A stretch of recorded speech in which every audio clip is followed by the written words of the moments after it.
Et salutations l'Assemblée, on se retrouve pour la fin du BO3 de Léo sur MTGO avec son deck Leaf et je suis en compagnie de Gigi. Salut tout le monde, ouais, donc on se retrouve là pour un petit Esper Living End contre Green White, enfin Bant même Value. Donc on vous laisse regarder les deux dernières vidéos qui prenaient le début de cette rencontre. Et la deck tech. Et la deck tech de Léo pour bien comprendre comment est buildé son deck, le pourquoi du comment. Sans trop vendre la vidéo et franchement très explicative, franchement c'est bien faite. Exactement. Donc c'est parti, on commence avec une Alouette Fontaine qui a été choisie pour poser son Thrall.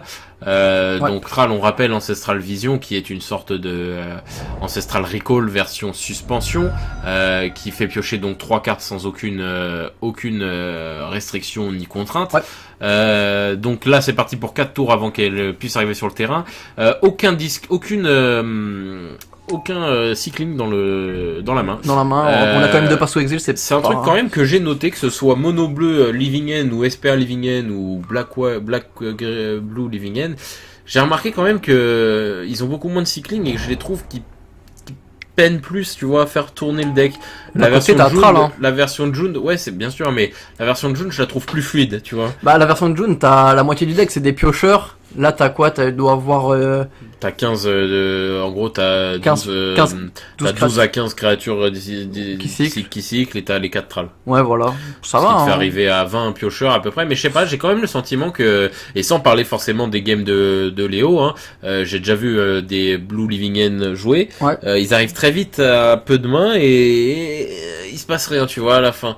Ah, donc, mais c'est un deck... Franchement, moi, j'ai testé un peu le deck. Ouais. Sur une autre plateforme et franchement après moi je suis très ancré l'ancienne Living End où il faut partir tour 3 et tout, donc j'ai eu beaucoup de mal, mais j'ai regardé des vidéos du deck et en fait ça joue très lentement en fait. Parce qu'en fait ça joue plus contrôle en fait. C'est ce que je disais, c'est devenu un deck contrôle quelque part. Ouais, en fait Living End c'est ton kill mais de contrôle, de deck contrôle. Ouais, voilà, c'est ton kill de deck contrôle. Ça fait une vrasse et c'est en plus un kill de deck contrôle. Oui, donc, tout à fait. En fait les gens ont encore, moi le premier, hein, les gens ont encore du mal à se dire c'est pas le deck combo qu'on connaît depuis tant d'années.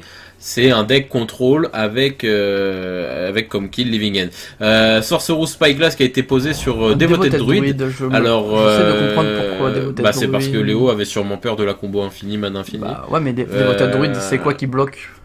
Devoted Druid, c'est quoi qui bloque? Bah ouais, parce que c'est... Non, oui, mais t'as son effet de... marqueur -1.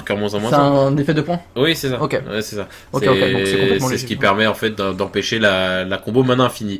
Bird of Paradise, donc ça c'était toute la main de... C'est la main de l'adversaire. Il y a Unified Will et Spellqueller, hein, qui est quand même 2 cartes qui gênent Léo.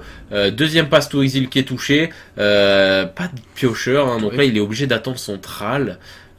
Qui reste encore à 2 tours d'attente. Ouais, toujours très peu niveau mana coloré. Il a une île. Ouais, une île. Mais il a l'adversaire a une main très axée sur l'interaction quand même.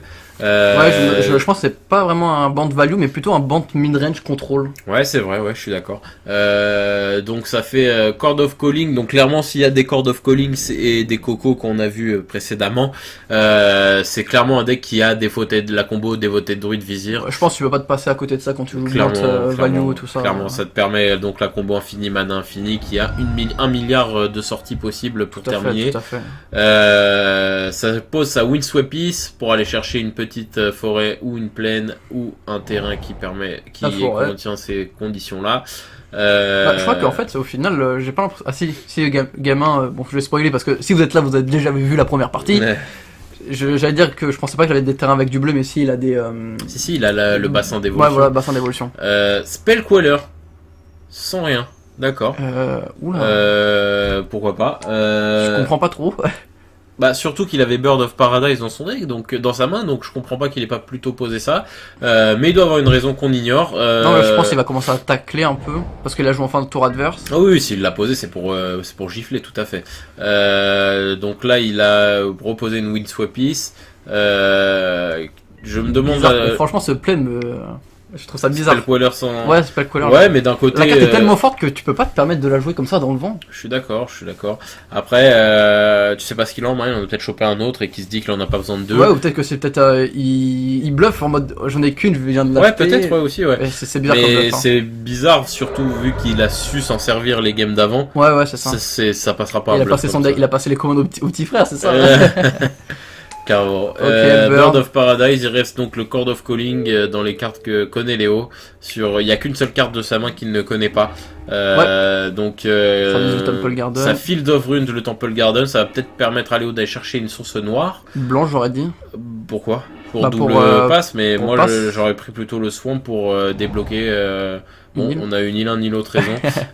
Mais oui, c'est pour ça Tolaria West qui fait ça, mais je vois pas pourquoi, parce que pour le coup, il a déjà Living End. Pour choper un Thrall. Tout à fait, ouais. Thrall qui est d'ailleurs plus qu'à un tour d'activation. Ouais. Une deuxième Living End qui est pochée. Léo qui fail un peu sur la pioche, je trouve, là, le pauvre, il chope double passe, double Living End, Tolaria West qui est considérable comme une troisième Living End. Mais après, parce qu'elle ne veut rien chercher d'autre que Living End, donc vraiment là c'est pas terrible là pour le coup. Moi franchement j'aurais pris une plaine au lieu du Nil parce que comme ça tu pouvais faire tes doubles passes quoi. Parce que Tolaria West pour avoir les trois couleurs quoi. Ça lui sert à rien d'avoir les trois couleurs. En l'état oui, mais tu sais pas ce que tu draws. Ouais bien sûr, mais sachant que t'as déjà une Living End, la Tolaria West ça te sert pas. On va vraiment chercher une deuxième ancestrale. Après, oui, c'est vrai. Moi, par contre, j'ai vu déjà des listes très intéressantes. Ils jouent des créatures pareil avec la transmutation. Khazali Pride Mage, ça va être compliqué. Il va pouvoir péter le Sorcerer Spyglass et pouvoir récupérer la capacité d'invoquer Dévoté de Druide et enfin surtout de l'utiliser son effet, puisqu'il pouvait toujours l'invoquer. Hein. Soit il le garde peut-être pour gérer le. Pour gérer quoi? Asfortold. Ah, Sfortold, bien vu, tout à fait. Oui, tout à fait, bien vu, Atom, j'avais complètement zappé ça. En plus de ça, il donne l'Exalted. Il donne l'exaltation encore en plus, supplémentaire. Ça va commencer à mettre des 4-4, des gifles à 4 par le Spellqueller. Ah, c'est fort. Donc là, il a déjà plus qu'une cloque de 5 tours. Donc très clairement, avec Spellqueller, là, ça va commencer à gifler. Il va falloir que Léo trouve une solution. À savoir qu'il y a 4 mana up même, pardon. Ouais. Ce qui donne accès déjà au moins à l'Unified Will dont dispose l'adversaire que Léo connaît. Qui a sûrement volontairement accepté de se le faire contrer. Donc très clairement, je pense qu'il va garder l'Unfined pour l'Ancestral. L'Unified Will pour l'Ancestral? Ouais, il y a des chances. Tout à fait, c'est pas faux, parce qu'il voit que ça pionce un peu, que Léo ne cycle pas de cartes. Ancestral. Donc il sait que Léo compte beaucoup sur cette Ancestral Vision pour s'en sortir dans cette game. Est-ce que l'Ancestral passe? Non, l'Unified Will tombe, et ça va être... Ah, l'adversaire hésite. Pas d'Unfined. Franchement, ce serait trop... Piocher 3 cartes. En fait, la volonté... Il laisse passer. Il laisse passer. Non, c'est sur le stack. Sur le stack. Allez, je contrôle là, tu peux pas. Ah. Ouais, ok, ouais, tout à fait, il le contre. En plus, c'est plutôt bien joué en soi parce que Unified Will. Contre un deck comme Living End. Ou est-ce que t'as pas de carte de base? Il pioche son premier discard, enfin sa première. Son premier cycling, ce qui est quand même très faible, hein, s'il fait le Living End, je suis pas sûr qu'il y arrive jusqu'à sa Living End, mais en tout cas s'il arrive à aller jusqu'à la Living End, c'est très faible en l'état, hein, il a à peine une carte qui est qu'une 4-4, il a un Chord of Calling en main, oh là là là là là là là, Township Gavony, alors ça... Gavony Township, qu'est-ce que c'est pour 4, il va mettre un +1/+1 sur toutes ses créatures. Ouais. Marqueur +1/+1 sur toutes ses créatures, ce qui va lui permettre de rentabiliser son mana là sur ses tours un peu morts et qui va surtout accélérer grandement la cloque. Je suis étonné d'ailleurs qu'il le fasse pas, ça veut dire qu'il garde du mana pour interagir avec Léo. Peut-être qu'il garde. Ou alors, ouais, si, à mon avis, il a un contre pour protéger son... Pas forcément, il aurait pu le lancer, il reste encore 3 mana derrière avec le Noble Hierarch et le Bird. Ouais, c'est vrai, ouais. Mais après, tu sais pas ce que c'est exactement ce qu'il a comme interaction. Donc ça se trouve, il va peut-être faire une Chord of Calling en fin de tour. Peut-être, ouais, tout à fait. En tout cas, moi, je serais Green White, je ferais tout en sorte de protéger mon Khazalid Pride Mage qui représente en fait la fermeture pure et parfaite d'Asfortold. Donc très clairement. Je chercherai à le protéger à tout prix par un contre. Léo qui est déjà à 11 points de vie, l'adversaire qui est à 14 et ça active Gavony Township en fin de tour, ce qui est quand même étonnant. Moi j'aurais posé l'Ancestral Vision. Tu parles, ouais, Léo, ouais, pour peut-être. Léo, ouais. Après, en posant Ancestral Vision, il sait très bien qu'il la touchera jamais. Alors que s'il top deck Asfortold, il peut l'utiliser tout de suite. Ouais, c'est comme je voulais reprendre ce que je disais un peu plus tôt. C'est, j'avais vu des listes qui jouaient une carte à la transmute qui coûtait 3, qui permet d'aller chercher la fameuse carte de combo, Asfortold. Ok, il se fait passe to exil, donc comme il a pas de réponse à cette passe to exil pour protéger son Khazali Prime Mage, il préfère essayer de faire quelque chose avec quand même, donc de détruire le Sorcerous Spy, et du coup ça lui permet donc du coup de pouvoir jouer Devoted Druid, s'il existe, hein, parce que Léo n'a fait que de la suspicion là-dessus, hein, à aucun moment il l'a vu. Tout à fait. Ce qui est d'ailleurs étonnant, hein, parce qu'il quand même mise sur une carte qu'il n'a pas encore vue, alors que... Qui est un Polluted. Qu'il était pas sûr, quoi, et qu'il y a plein d'autres cartes qui le gênent et qu'il a déjà vu pour le coup. Donc c'est étonnant. Polluted Delta donc qui est posé. Fin de tour Gavony Township. Je pense que ça va tuer la Gavony Township, ça va très tuer clairement. Noble Yark plus Noble Yark Bird qui a le vol, hein, on l'oublie même si c'est qu'une 0-1 là avec l'exaltation plus les même l'exaltation il perd en dégâts s'il attaque pas avec les deux. Tout à fait, ouais, tout à fait. Donc là ça va être ça me paraît très compliqué pour Léo. Après il est pas mort, hein, il a quand même en fait le vrai truc qui me fait dire qu'il est dans la panade, c'est qu'il a qu'une seule carte de créature au cimetière, quoi. Et là même si aujourd'hui il chope Asfortold, bah il va juste poser une Curator qui va se faire gérer de X ou Y manière. C'est pour ça que moi j'aurais quand même lancé l'Ancestral parce que tu sais pas genre même si c'est tu sais pas combien de temps, genre même ok si là au tour d'après tu drops ton tu serais bien mad quand même. Tu serais mad de ouf d'avoir posé ton Ancestral un tour avant et là tu dis merde je viens de le piocher mais il décide de scut le noir, mais ça c'est étonnant. Pourquoi là il a pris blanc et noir? C'est quand même étonnant parce qu'il a plus de cartes en main blanche. Moi j'aurais pris Watery Grave là, tu vois. Si t'as vraiment, parce que le deck est très orienté bleu, hein, faut dire la vérité. Clairement. T'as besoin le deck de base, le premier lancé de le Living End Asfortold, c'était blue. C'était un mono bleu. Donc je comprends qu'il veuille du bleu sur son terrain qui fetch, mais je suis étonné qu'il ait pas pris sa Watery Grave. Ouais, pour peut-être lancer un Living End en il lui manque encore un noir, mais ouais, il aurait pu commencer. Ça commence bien par quelque part. Field of Runes qui va déjà pouvoir permettre de péter Gavony Township. Malgré cela, il a quand même plus que 3 tours de vie.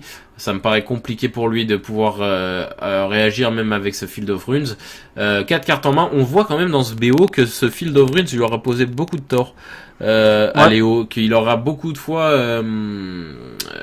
perdu du temps, du tempo, tout ce mais que d'un tu côté veux. il pioche pas de terrain, ça fait plein de tours. Après j'ai plus souvenir de sa mana base, mais il pioche vraiment très peu de mana colorée ou même.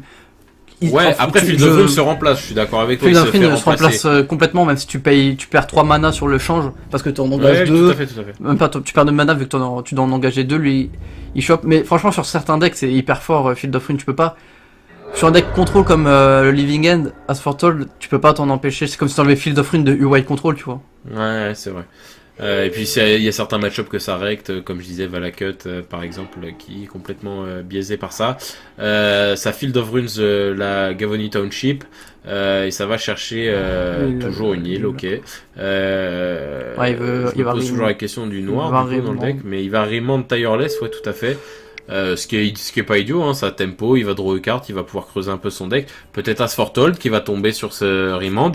Ça lui ferait beaucoup de bien, mais ça le sortirait pas de la chose, hein, parce que et Asfortold qui est chopé. Après d'un côté, il est bon sur les appuis. On n'a toujours pas revu on n'a pas revu les comment ça s'appelle Spellcaller. Les Spellcallers. Si, il y en a un qui est passé. Oui, il y en a un qui est passé. Il en reste 3 en deck. Il a 3 cartes en main. Il a toujours Chord of Calling qui peut aller le chercher d'ailleurs. Ah non, c'est Green Card de mémoire. Ouais, c'est Green Card. Ok.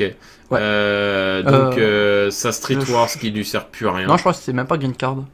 Bon, qu'importe, en tout cas, il est possiblement dans sa main. Il reste 2 points de vie. Street Wars, qu'il est dans sa main, donc là il faut faire Asfortold, into Living End. Into Living End, ouais, tout à fait. Ah, parce que les deux sont des sorceries, donc ça va être compliqué. Il est obligé de Living End tout de suite. Ça aussi, c'est le point que j'aime pas beaucoup chez Living End Asfortold, c'est que ta combo, t'es obligé de le faire sur ton tour. Ouais, en rituel, tout à fait. T'es obligé de le faire en rituel. Oui, ce qui est différent de toi chez John qui permet de faire avec Violent Outburst. Pour le faire en éphémère. Tout à fait, donc clairement là ça va être... il dit GG, dans le sens où est-ce que... So close. En tout cas, force est d'admettre que Asfortold clairement a des... Comme je disais, dans le Factor Fiction qui lui était dédié, ce deck là est différent, il n'est pas vraiment mieux que Jund, il est juste différent. Il cherche pas à faire les mêmes choses malgré la pièce maîtresse identique qu'est Living End.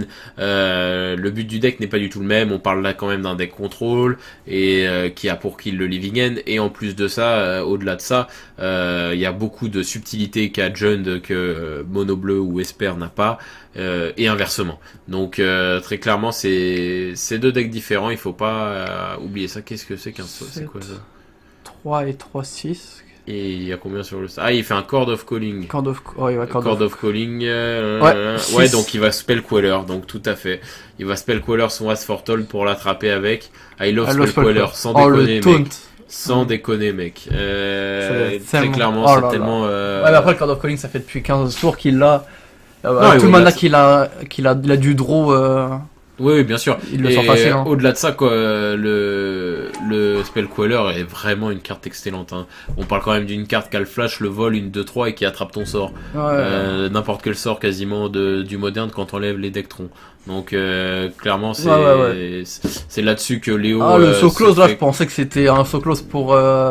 Non, je pense qu'il disait so close en mode c'est pas passé loin de me faire tuer quoi. Ouais, tu vois. Mais le Chord of Calling.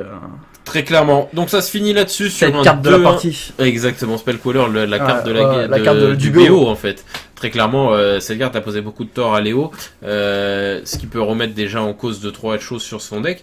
Donc ça finit sur un 2-1 pour Green White Value, Green White Tempo, comme vous voulez, enfin Band Tempo. Je sais pas ce que t'as pensé d'Esper Living End pour le coup. Moi je trouve quand même la technologie intéressante. La technologie est intéressante, mais comme je voulais rebondir sur ce qu'il avait dit un moment dans le chat à son adversaire, et c'est vrai qu'il a rencontré son adversaire jouait pas mal de cartes qui étaient beaucoup contre lui en fait. Genre, Spell Queller. Bah t'as le Spell Queller déjà, t'as Unified Wield.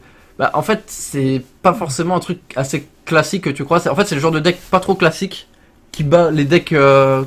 C'est là où est-ce que je disais, encore une fois, je vous invite à regarder, hein, mais dans mon Factor Fiction, c'est que le Living End Jund a cet avantage-là que lui, il recte les decks de tous les jours. Ouais, voilà. Le deck random, il va le défoncer. Tout à fait. Typiquement, Atoms, pour tout vous dire, la semaine dernière, il est allé affronter un mec comme ça dans une boutique. Ouais. C'était pas un deck ultra optimisé, machin, tu l'as défoncé. Ouais, clairement, Parce que, en fait, Living End Jund, en fait, c'est fait pour battre ce genre de deck-là. Enfin, c'est pas du tout fait que pour ça, mais je veux dire, ce deck est parfait pour faire ça. Ouais, c'est le deck qui punit les decks un peu random. Voilà, c'est ça. Alors que le Living End Mono Bleu ou Esper n'a pas du tout cette dimension-là.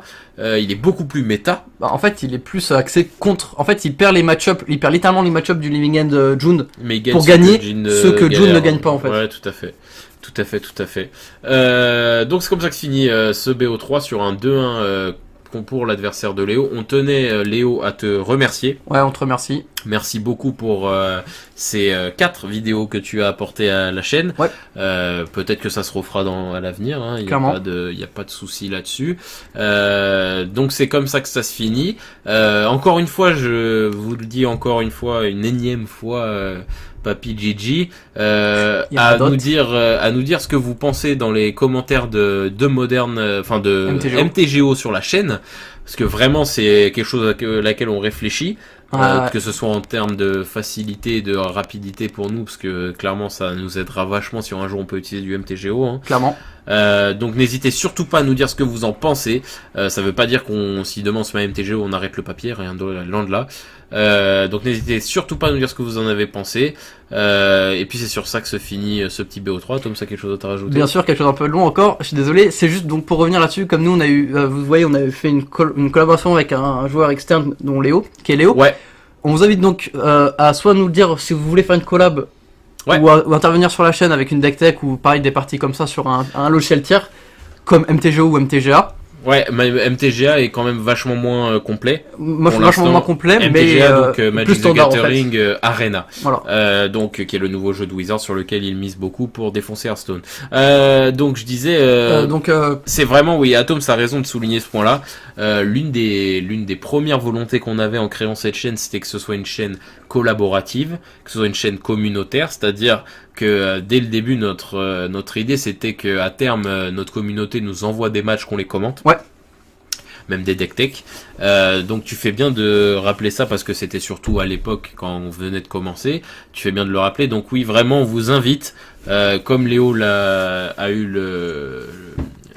l'initiative de nous proposer, nous proposer si vous êtes capable de filmer correctement, que ce soit du papier ou du MTGO, MTGA, si vous êtes capable de filmer convenablement des games, de moderne, de standard, de commander, de popper, de Yu-Gi-Oh, n'hésitez surtout pas à nous dire, à nous en faire part, et peut-être qu'on castera vos games avec plaisir. Tout à fait, donc pour ça vous avez juste à nous notifier sur Facebook, ou même en commentaire sur YouTube, on essaiera de prendre après contact en plus personnel. Et donc voilà, c'était le petit point que je voulais souligner. T'as raison Atoms, t'as raison. Et donc comme toujours, likez, mettre un commentaire, vous abonner à la chaîne YouTube ou à la page Facebook et à partager à tout fan de MTG. Voilà, il est bon sous disquette. Et voilà, sur ce, je vous dis à la prochaine l'équipe, salut tout le monde. Salut tout le monde.